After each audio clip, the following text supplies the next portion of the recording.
رمضان كريم فتح يا يبقى تديهم فيها لو السعاد. الله الله الله الله الله الله لمة رمضان حلوة يا جدعان، شهر الإحسان كله بيه. كل سنه وانتم طيبين. ازعل والله لو محدش عايد عليا النهارده في المناسبه السعيده الجميله هذه. بص انا مبسوط فشخ ان رمضان يوم الخميس مش الاربعاء، عشان كنت عايز اصور الحلقه دي قبل ما رمضان يدخل، فالحمد لله انا متفائل خير. نخش في الموضوع على طول. مين فينا كل سنه ان هو هيختم 50 ختمه وهيحافظ على الصلاه؟ الله الله الله مش هيقعد على الموبايل خالص. طبعا احنا مالناش دعوه باللي ما يحطش خطط، الله الله الله الله الله. دول مش معانا اصلا. المهم هل الخطط دي اصلا بتتنفذ؟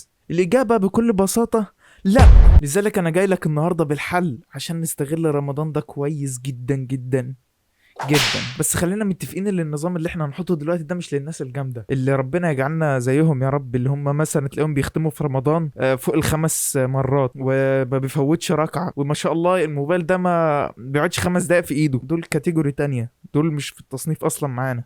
احنا ناس على الله. الله الله الله الله. ده نظام اللي زي حالاتي وحالاتك كده. النظام ده انا سميته بالعمدان اليوميه، الا وهي حاجات مش هينفع يومك يعدي غير لما تكون عاملها، وهي حاجات اصلا اساسيه وبديهيه جدا المفروض انت كمسلم تكون اصلا بتعملهم. هم 6 عمدان، ونبدا باول عمود الا وهو عمود الدين، الا وهي الصلاه. هنتحرك لما نسمع الاذان، فاهم؟ هنتحرك لما نسمع الاذان. تاني لما نسمع الاذان جو 5 دقايق واقوم، طب هستنى الاقامه؟ لا، اول ما تسمع الاذان تطير تقوم تتنفض كده وتروح للمسجد. ده مشهد تمثيلي. الواحد طبق العمود الاول اللي هو اول ما يسمع الاذان يقوم يتحرك.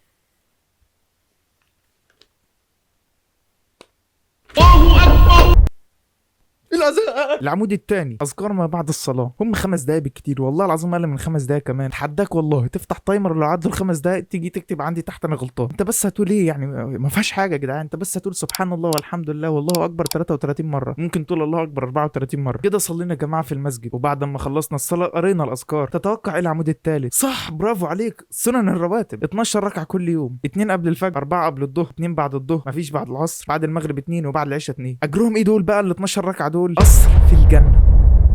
انت متخيل؟ شوف بقى انت لو حافظت عليهم 30 رمضان فشوف بقى عندك كام قصر بقى.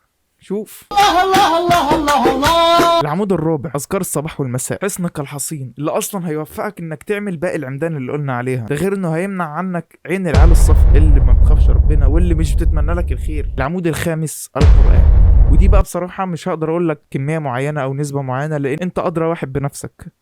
انت اضرب نفسك، انت عارف امتى المقدار يكون زياده ومش هتقدر عليه، وامتى هيكون قليل جدا لدرجه انه ما بياخدش منك 5 دقايق. فانت اكيد انت اللي هتقدر تحط النسبه المعينه الصحيحه. فانا مش هقول لك لا انت تجيب 3 اجزاء في اليوم او 4 او حتى 1، لا، انت اضرب نفسك. حط الكميه اللي تقدر عليها كل يوم، حط الكميه اللي انت متاكد انك على مدار ال 30 يوم مفيش يوم هتقدر تفوته فيه ان شاء الله.